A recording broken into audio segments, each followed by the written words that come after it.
Dear students, welcome to my YouTube channel advance biology Bhagalpur. आज हमारा यह पहला लेक्चर है जो क्लास 12 से लिया गया है। जो भी मेरे चैनल को फॉलो कर रहे हैं वे चैनल को सब्सक्राइब कर ले। क्लास 12 के चैप्टर नंबर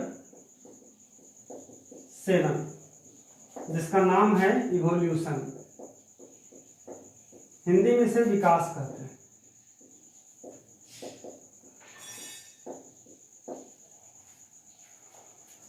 सबसे पहले मैं इस चैप्टर से संबंधित कुछ महत्वपूर्ण बातों को समझाने का प्रयास करता हूं। सबसे पहले विकास शब्द की उत्पत्ति किस प्रकार से हुई है, इनकी बातें करेंगे। लेकिन पहले इंट्रोडक्शन हो जाए। इस इंट्रोडक्शन किसका, मेरा नहीं, इस चैप्टर का इंट्रोडक्शन। इस चैप्टर के अंतर्गत कौन कौन सी बातें हम लोगों को मुख्य रूप से जानना है ताकि इस चैप्टर को पढ़ने में हमें कोई असुविधाएं महसूस नहीं हो। तो चलिए आइए सबसे पहले इंट्रोडक्शन नोट करें।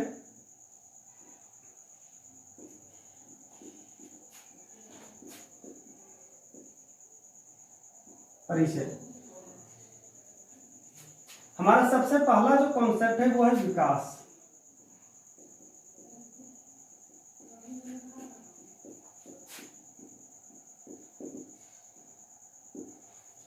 यदि आपसे पूछा जाए विकास किसे कहते हैं तो आप क्या जवाब देंगे? तो विकास शब्द की जो परिभाषा है अलग अलग वैज्ञानिक के द्वारा अलग अलग दी गई है। इसलिए जब हम लोग बुक पढ़ते हैं तो कंफ्यूज कर जाते हैं कौन सी परिभाषा सही है। तो आप लोग को ध्यान रखना है कि सभी परिभाषाएं सही है। हम लोग को मुख्य बातें इसमें समझना है कि विकास होता क्या है। विकास का मतलब होता है कुछ डेवलप करना, विकास। और विकास एक ऐसी प्रक्रिया है जिसका कोई मापदंड नहीं होता है, यानी दिन प्रतिदिन कुछ ना कुछ वृद्धि अगर हो रहा है तो उसको हम लोग विकास कह सकते हैं। तो यहाँ पर विकास क्या है, जैसे वो समझने के लिए हम एक उदाहरण दे रहे हैं आप लोगों को कि मानव को ले लेते हैं। तो आदि मानव जो हम लोगों का जिसको वंशज या पूर्वज कहा जाता है, उस समय जो मानव था, उस समय के मानव के शारीरिक संरचना, उसके खाने पीने का ढंग, उसका आवास, उसके शारीरिक बनावट सब अलग अलग था। जो आज के समय में धीरे धीरे क्या हो गया कि उसके शारीरिक संरचना, खाना पीना, रहने का ढंग, उसका सेंस ऑर्गन, उसका हर चीज में परिवर्तन होते होते आज के समय में आधुनिक मानव हमारे सामने है। तो इसका मतलब हुआ कि हम लोग इस बात को अच्छे से समझ चुके हैं कि मानव का कहीं ना कहीं विकास हुआ है। यानी अब विकास जो हुआ है ये तुरंत विकास तो हुआ नहीं, कुछ समय लगा है इसमें। तो करोड़ों वर्ष लग जाते हैं किसी भी जीव जंतु के विकास होने में, पहली बात। दूसरी बात कि विकास के दौरान किन किन चीजों को ध्यान में रखा जाता है। अगर किसी भी जीव जंतु के द्वारा बदलते हुए समय में जो परिवर्तन होते रहता है, वो परिवर्तन क्या है? वह हमारा जलवायु बदल जाता है, भोजन करने का तरीका बदल जाता है, आवास बदल जाता है। हर जो भी ऑर्गेनिज्म जिस इकोसिस्टम से बिलोंग्स करता है, जिस पारितंत्र से बिलोंग्स करता है, उस पारितंत्र में हर चीज जब बदल जाता है तो उसके अनुसार अगर वो एडप्ट नहीं कर पा रहा है, यानी अनुकूलन उसमें नहीं हो पा रहा है, तो हम लोग कह सकते हैं कि वो जीव दुनिया से विलुप्त हो जाएगा, यानी वो ब्रह्मांड में रहने के योग्य नहीं रह जाता है। तो ब्रह्मांड में अगर रहना हो किसी भी जीव को तो वो समय समय पर अपने अंदर जो पाया जाएगा उसके अनुसार वो विकास करते हैं। इनका बात। तो सबसे पहले विकास शब्द की उत्पत्ति हम लोग क्या जानते हैं कि करोड़ों वर्ष के बाद कुछ न कुछ हमारे शारीरिक बनावट में, स्ट्रक्चर में कुछ भी अंतर अगर आ रहा है तो उसको हम लोग कहते हैं विकास। तो विकास की क्या परिभाषा जो दिया जाए वो किस प्रकार से, वो ध्यान दीजिए कि सतत परिवर्तन की वह प्रक्रिया जिसमें किसी भी जीव जंतु, पादप आदि के अनुकूलन, संरचना तथा क्रियात्मक वृद्धि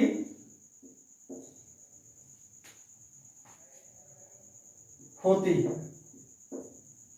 है जिसे विकास कहा जाता है, जिसे विकास कहा जाता है। यहाँ तीन बातों को हम लोग ध्यान में रखेंगे। सबसे पहले सतत मतलब लगातार परिवर्तन की वह प्रक्रिया जिसमें किसी भी जीव जंतु पादप आदि जो देख लें के अनुकूलन का मतलब शारीरिक संरचना से ही है कि किस तरह का किसको क्लाइमेट चाहिए, संरचना, उसके बॉडी स्ट्रक्चर की बात है। और क्रियात्मक यानी कि हो गया जो वो कार्य करेगा, फंक्शनल, कैसा वो फंक्शन कर रहा है, उसमें कुछ ना कुछ वृद्धि होती है, ध्यान दीजिए वृद्धि होती है, जिसे हम लोग विकास कहते हैं। ये परिभाषा है।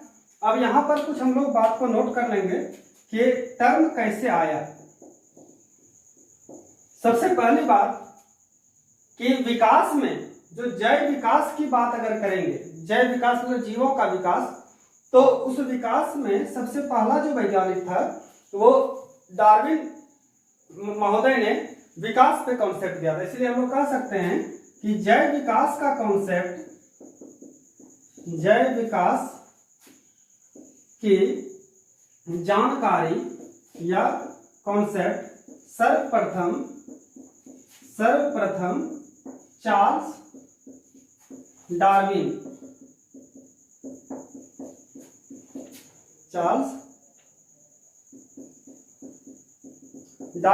नामक वैज्ञानिक ने दिया,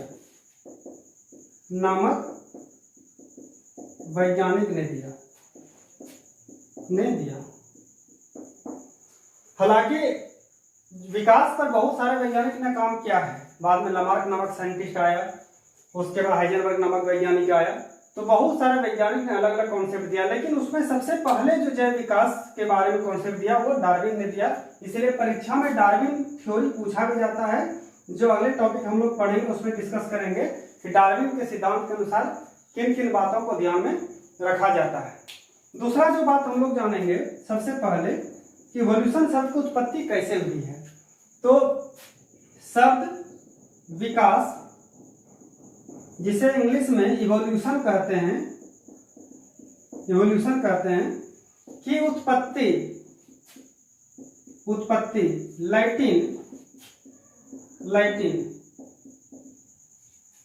लैटिन शब्द इवॉल्वर से हुआ है,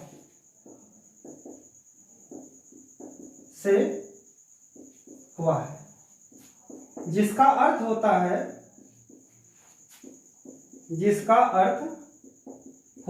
है कुछ प्रकट होना,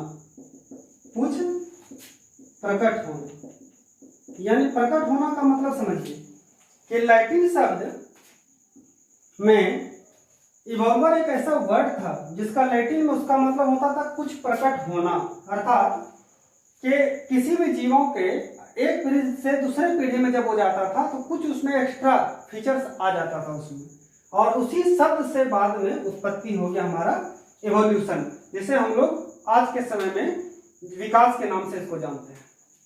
तीसरा जो शब्द है वो तीसरा शब्द हमारा है कि इवोल्यूशन जो वर्ड दिया था किस वैज्ञानिक ने दिया था। ये क्वेश्चन ऑब्जेक्टिव पूछा भी जाता है कि विकास शब्द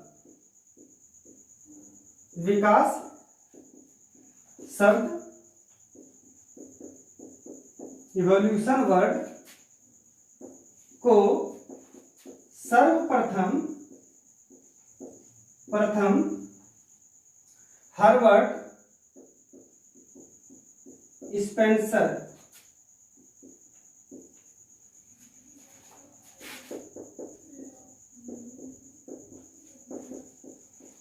नामक वैज्ञानिक ने दिया था।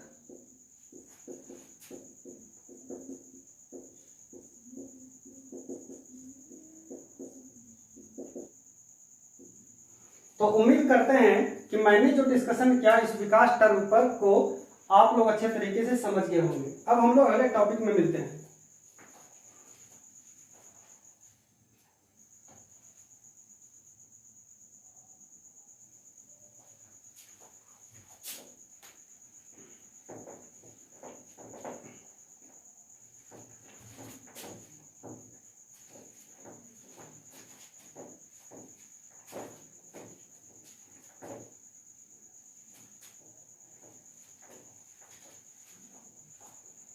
डियर स्टूडेंट्स, अब जो हमारा अगला टॉपिक है वो है विकास जीव विज्ञान। तो आप लोग नोट करें, विकास जीव विज्ञान।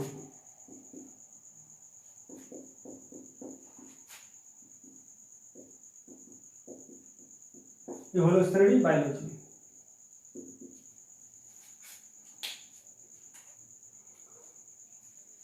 विज्ञान की वह शाखा जिसके अंतर्गत हम सभी जीवों का किस प्रकार से विकास हुआ है या उसके जैव स्वरूप के विकास का अध्ययन अगर करते हैं उसे हम लोग विकास जीव विज्ञान कहते हैं। तो आप नोट कीजिए, विज्ञान की वह शाखा, विज्ञान की वह शाखा जिसके अंतर्गत सभी प्रकार के जीव के विकास या जैव स्वरूप का अध्ययन किया जाता है, उसे विकास जीव विज्ञान कहते हैं। नोट में कुछ बात हम लोग याद रखेंगे। सबसे पहला, जीव विकास, जैव विकास का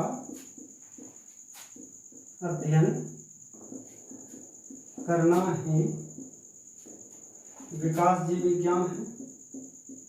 विकास जीव विज्ञान है, पहली बात विज्ञान है। दूसरी बात याद रखना है कि जैव विकास की पूर्ण जानकारी हमें जीवाश्म से मिलती है, डियर स्टूडेंट, सबसे पहले बात आपको जानना होगा, पहली बात हम लोग समझ चुके हैं। दूसरी बात कि जीवाश्म क्या होता है। तो जीवों का वह अंश जो करोड़ों वर्ष पूर्व पृथ्वी के अंदर में किसी प्राकृतिक आपदा के वजह से दब गया होगा, वही अगर हमारा किसी फॉसिल्स के रूप में यानी चट्टान हो गया, कुछ मिनरल्स हो गया, कुछ उसका अवशेष अगर बच जाता है तो उससे हमें जैव विकास की जानकारी मिलता है। तो बच्चों, हम ये उम्मीद करते हैं कि आप लोगों को ये कक्षा समझ में आया होगा। फिर अगले वीडियो के साथ हम लोग मिलते हैं कल। तब तक के लिए आप लोग को बहुत बहुत धन्यवाद। All the best.